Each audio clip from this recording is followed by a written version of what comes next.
आजकल का होता है, दूसर केहू के रचना के हम लोग आपन बता देते हैं। इसी उत्तर प्रदेश में सीतापुर के पास एक जगह है बिस्वा।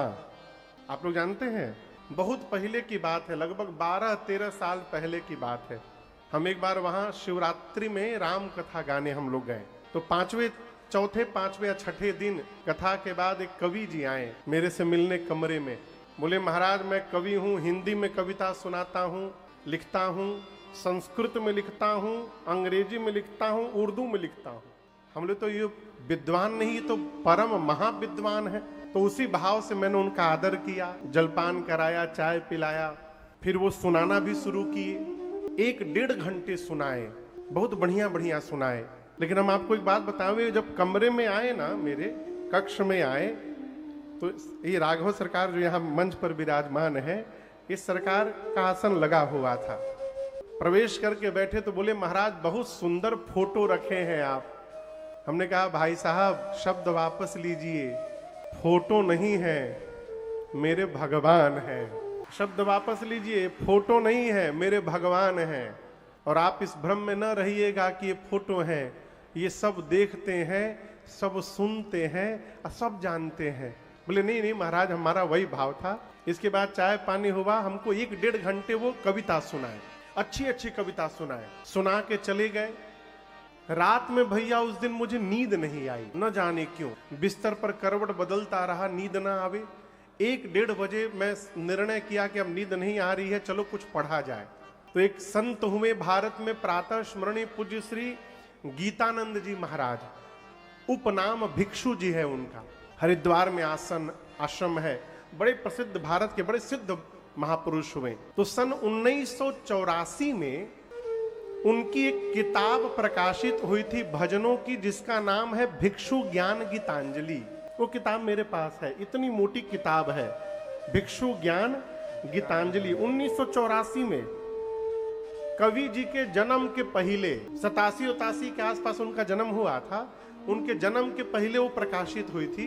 रात में नींद नहीं आई तो हम वही पुस्तक उठाए, इतनी मोटी किताब, बीच में हाथ लगा के खोले, और जो पृष्ठ उस पर निकला ना, और उस पर जो भजन था, वो भजन हमको कवि जी सुना कर गए थे थोड़ी देर पहले। और केवल सुनाए नहीं थे, उसमें से भिक्षु जी का नामुआ काट के आपन नाम जोड़ गए थे। भिक्षु जी का नाम काट के आपन नाम पेस्ट करके हमको सुना के चले गए थे। और जब इतना मोटा पृष्ठ खुला, हम पढ़ने लगे, तो सुना सुनाया लग रहा है। जब पूरा पढ़े तो अरे तो अभी कवि जी सुना के गए। अब मेरा क्रोध 7वें आसमान पर। महापुरुष के पद को उस दुष्ट ने चोरी करके अपना नाम लगा के सुना दिया। अब समझ में आया मुझे नींद क्यों नहीं आ रही थी। भगवान ये दिखाना चाहते थे कि देखो वो झूठ बोल कर गया है, ये भिक्षु जी की रचना है। अगले दिन मैं मनाऊं कि वो दिखाई ना पड़ जाए, लेकिन वो माँ ने कहा उनको कीड़ा काटत रहे। पहुंच गए फिर कथा के बाद। हम बोले, आइए आइए, स्वागत, हम हो ढूंढते रहनी अरुआ के। हाँ, हम वो भजन निकाल करके ऐसे किताब मोड़ करके बिस्तर पे रख लिए। ये सब लोग बैठे थे कमरे, इन लोगों को पता चल गया कि आज उनकी क्लास लगने वाली है। ये सब लोग आके बैठ गए, चाय पानी पिलाया। मैं कहा कि कवि जी वो भजन सुनाइए, ममता जगाने की कोशिश न करना, आशा लगाने की कोशिश न करना। फिर सुनाए हमको उसी तरह, फिर नमुआ काट गए भिक्षु जी का, आपन जोड़ गए। हम पूछे कब लिखे इसको आप? तो बोले 1.5 साल पहले महाराज। बोले दिव्य दिव्य अति दिव्य। हम बोले प्रिंट नहीं करवाएं किसी किताब में? तो बोले महाराज सोच रहा हूं 100-150 गीत हो जाए फिर प्रिंट करवाऊं। फिर मैंने कहा बताइए, आप इतनी तपस्या करके लिखे, अब भिक्षु जी आपके जन्म के पहले ही चुरा के इसको छपवा दिए हैं। तो बोले क्या मतलब? जब किताब हमको उनको खोल कर दिए, बोले इसको पढ़िए। फरवरी का महीना हो, ठंड का महीना, तरतर पसीना निकलना शुरू हुआ कवि जी का। फिर मैंने आपसे कहा था कि ये ठाकुर जी सब देखते हैं, सब सुनते हैं, उसके बाद भी आपने छल किया। इन्हीं के भक्त बच्चे की रचना चुरा करके अपना नाम लगा के सुना के चले गए। मुझे पता नहीं चलता, लेकिन कल रात में ठाकुर जी ने ही बताया है कि देख झूठ बोल कर गया है, उसकी रचना नहीं है। हम यहां जी रहे हैं, परंतु श्री रामचरित मानस की रचना करने वाले गोस्वामी तुलसीदास जी महाराज इस बात की कागज पर लिख करके घोषणा करते हैं कि इस ग्रंथ की रचना मैंने नहीं की है। किसने की है? रची महेश निज मानस। गोस्वामी जी कहते हैं इस ग्रंथ की रचना भगवान शिव ने की। रचना करके कहां रखा? रचि महेश निज मानस राखा। कहां राखा? जोर से देखिए, बीच में आप लोग भी बोला करिए। बीचवा में फिर नहीं बोल रहे हैं, बीच में बोला करिए। बीच में, हाँ यही बोलना है, बोला करिए। देखिए मैं ऐसे नहीं बोल रहा हूं। मानस में चौपाई आइए, एकदम अंत में पहुंचिए, उत्तरकांड के अंत में। ए जी कहां ही सुनाही आना मोदन कराही, कहां ही सुनाही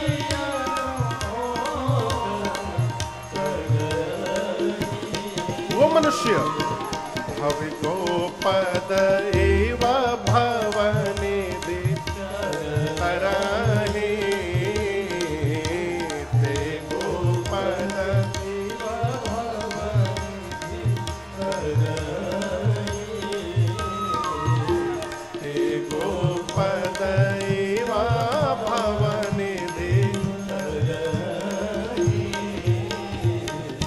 भगवान शिव कहते हैं मां पार्वती से, देवी जो इस कथा को कहां ही मने कहेगा, सुनही मने सुनेगा, तीसरा अनुमोदन करही। जो कहेगा, सुनेगा, अनुमोदन करेगा, बीच में अच्छा अच्छा। कोई आपको कहानी सुनाए तो बीच में हुंकारी भरना पड़ता है, समझ रहे हैं ना? हमारी एक चाची थी, अब तो नहीं रही, हम बचपन में उनसे खूब कहानी सुने हैं। तो कहती थी बिचवा में हुंकारी भरे पड़ी।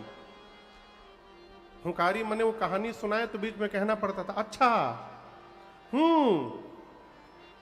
तो शंकर जी कहते हैं जो कहे, सुने या अनुमोदन करे, तीनों में से एक भी काम यदि कोई कर रहा है तो वो इस भव सागर को गऊ के खुर के बराबर पार कर जाएगा, उसे पता चलने वाला नहीं है। तो इसलिए बीच बीच में बोला करिए। तो भगवान शिव ने इस कथा को अपने मानस में लिख के रखा। मानस यानी मन।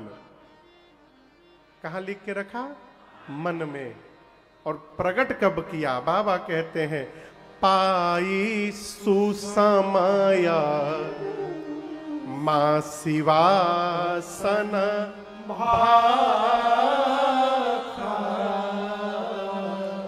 जब जीवन में सुसमय आया। सुसमय यानी सुंदर समय। सुंदर समय कब आया? जब पार्वती मैया के मन में कथा सुनने की चाह जागृत हो गई, वो सुंदर समय है। जिस मनुष्य के जीवन में कथा के प्रति श्रद्धा जागृत हो जाए, समझिए वो सुंदर समय उसके जीवन का प्रारंभ हो गया है। राम से जुड़ा हुआ समय ही जीवन का सबसे सुंदर समय है। और जिस समय में राम से हम दूर हो गए, उस समय का कोई अस्तित्व नहीं है। भगवान श्री राम जी जब विवाह करके अयोध्या पहुंचे ना, अच्छा आप बताओ, राम जी के घर में कौन कौन लोग हैं जो जानते हैं कि राम जी भगवान हैं? पता है? अच्छा हम बतावत हैं, केवल 3 लोग ऐसे हैं, राम जी तो भाइयों को छोड़ करके, इनसे बड़े केवल 3 लोग ऐसे हैं जो जानते हैं कि राम भगवान है। कौन कौन?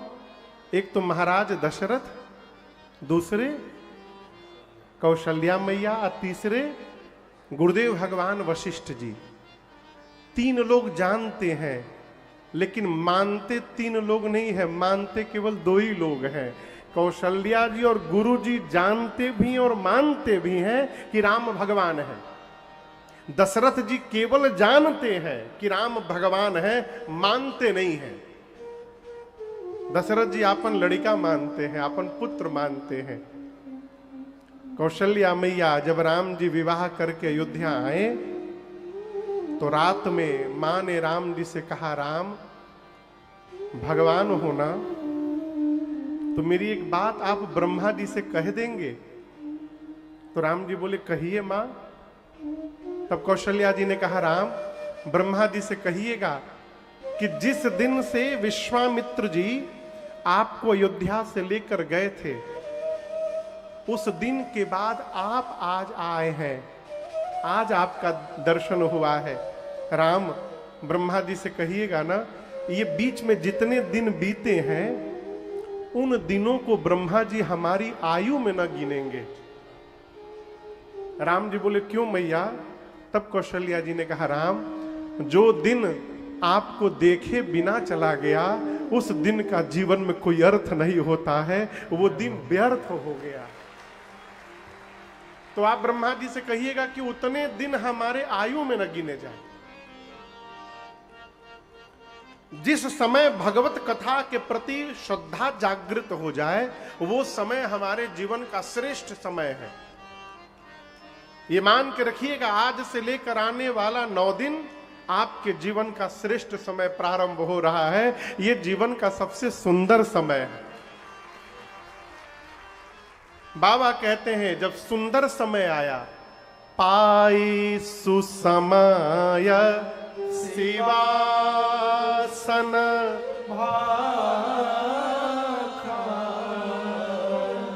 सुंदर समय आया तो मां भवानी के सामने, मां पार्वती के सामने भगवान शिव ने जिस रामचरित को अपने मानस में रखा था, मानस से बाहर प्रकट कर दिया।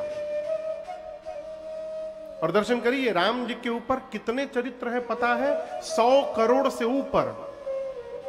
राम जी के ऊपर 100 करोड़ से अधिक ग्रंथ लिखे गए हैं।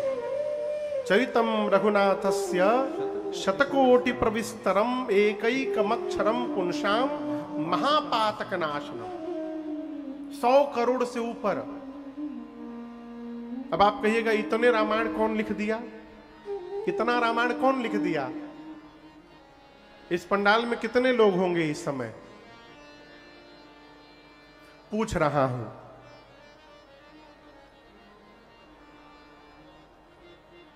कहां गए भवानी शुक्ला जी? ये पंडलवा में कितना लोग होई? हाँ, 10,000? ना 10,000 नहीं होंगे, 5,000। हाँ, 5,000 पर फाइनल करिए। हाँ, 5,000 के आसपास होंगे। बैठिए। अब हम क्यों पूछ रहे हैं? कथा के बाद यदि पंडाल के बाहर बारी बारी लाइन लगा के सबसे पूछा जाए कि आज आपने क्या सुना, तो क्या सभी श्रोताओं का उत्तर एक ही जैसा होगा? बोलिए। सब अलग अलग बोलेंगे ना। जिसको जितना समझ में आया वो उतना बताएगा। जो कथा में आके सो गया होगा वो कहेगा केवल एक बात, दिव्य कथा, दिव्य। क्या सुनाए? दिव्य। हाँ, वो केवल यही कहेगा, ऊंची कथा सुनाए महाराज। अरे का सुनाए? बड़ी ऊंची कथा। इतनी ऊंची कथा थी कि ऊपरे ऊपरे चली गई। लेकिन आप दर्शन करिए, 5000 लोग यदि बाहर खड़े हो जाएं, सुने एक ही जगह है लेकिन सबके उत्तर अलग अलग होंगे।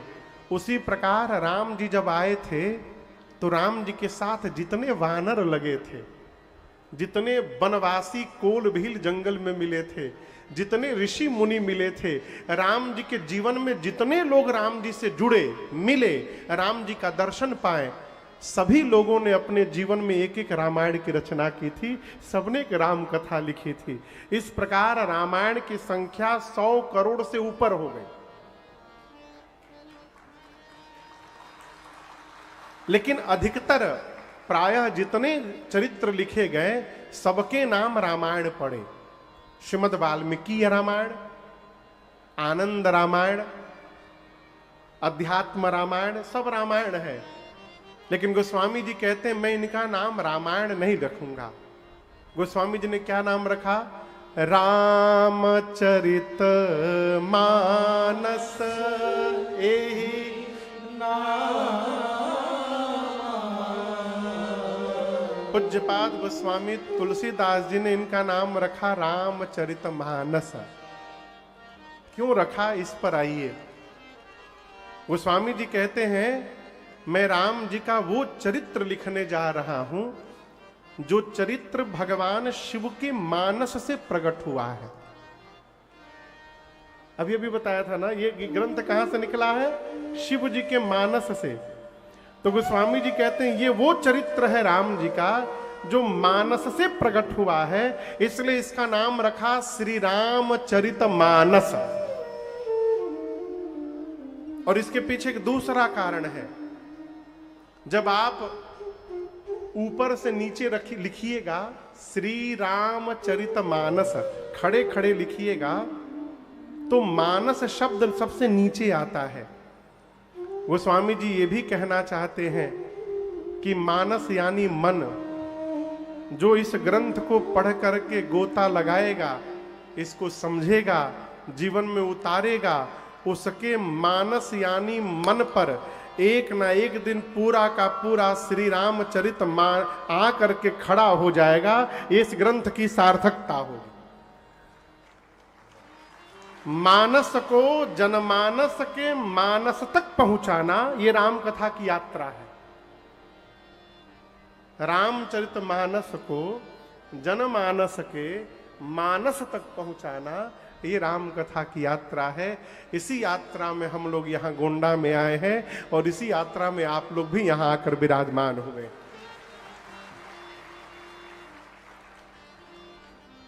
मानस में 4 घाट गोस्वामी जी ने बनाए। कितने घाट बनाए? 4। हम एक एक घाट स्मरण कर रहे हैं, आप लोग यहां बिठाते जाइएगा। प्रत्येक घाट पर एक कथा गाने वाले कथावाचक हैं और उनके सामने कुछ श्रोता हैं। सबसे पहला घाट है काशी जी में 80 घाट। काशी आपके बगल में है, काशी जी का 80 घाट, जहां पर वक्ता के रूप में पूज्यपाद गोस्वामी श्री तुलसीदास जी विराजमान है और श्रोता के रूप में गंगा मैया बह रही हैं, संत समाज हैं। और कोई नहीं तो गोस्वामी जी घोषणा करते हैं, स्वंतः सुखाय तुलसी रघुनाथ गाथा भाषा निबंध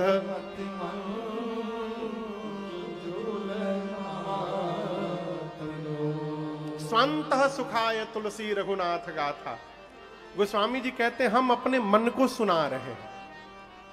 किसको सुना रहे हैं? हाँ। एगो बात कहे,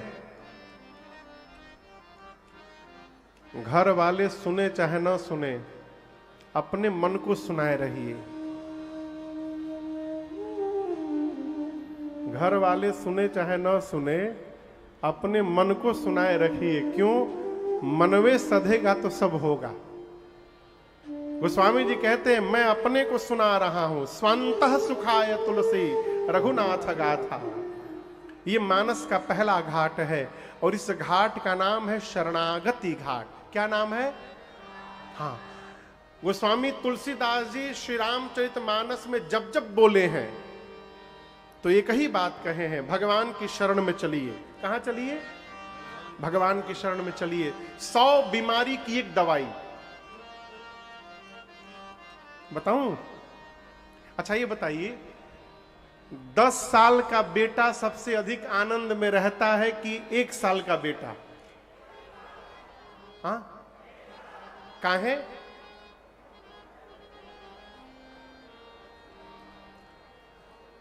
आप बता तो दिए, 1 साल का बेटा आनंद में रहता है, क्यों रहता है?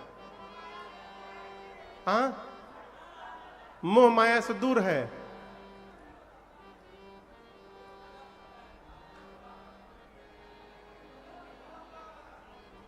बुझात नहीं है ना, फंस गए।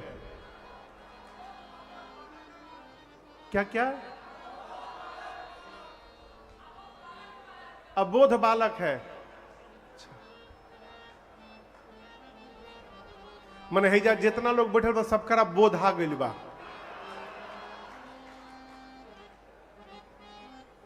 आप सबको बोध यानी आ गया है, अब वो अबोध है। वस्तुतः देखा जाए तो वही बोध में है। जैसे बड़ा होता है ना, माया ऐसा नचाती है कि उसका सारा बोध समाप्त हो जाता है। वो जब तक बच्चा है ना, छोटा है, तभी तक बोध में है। बोध क्या है? अपने अहम को समाप्त करके और पूर्ण रूप से आश्रित हो जाना, ये बोध है। अब मैं पहुंचता हूं प्रसंग पर फिर। वो बच्चा आनंद में क्यों है? उत्तर तो आप लोग दे दिए कि बच्चा आनंद में रहेगा 1 साल का। क्यों? मैं बताता हूं। वो बच्चा पूर्ण रूप से अपनी मां पर आश्रित है। वो मां पर शरणागति भाव में है, मां के साथ। बड़ा बेटा अपना पैकिंग खुद करता है, छोटका को कोनो टेंशन नहीं है। माई का मन करे करे, माई का मन करे न करे। वो मां के पास शरणागति भाव में है। मां जैसे ले चलोगे हम चलेंगे। इसका परिणाम, माई आपन पाउडर भले भुला जाए, लेकिन आपन छोट लड़का का पाउडर नहीं भुलाती है। वो सब सामान उसका भर करके ले जाती है। उसी प्रकार जीवन में जब हम करने लगते हैं तो समस्याएं सामने खड़ी हो जाती हैं। और जिस दिन से शरणागति हो जाइए, अपने को निमित्त मान लीजिए कि हम केवल निमित्त मात्र हैं, करने कराने वाले तो श्री रघुनाथ जी हैं, हम भगवान की शरण में हैं, सब समस्या उसी दिन से समाप्त हो जाएगी।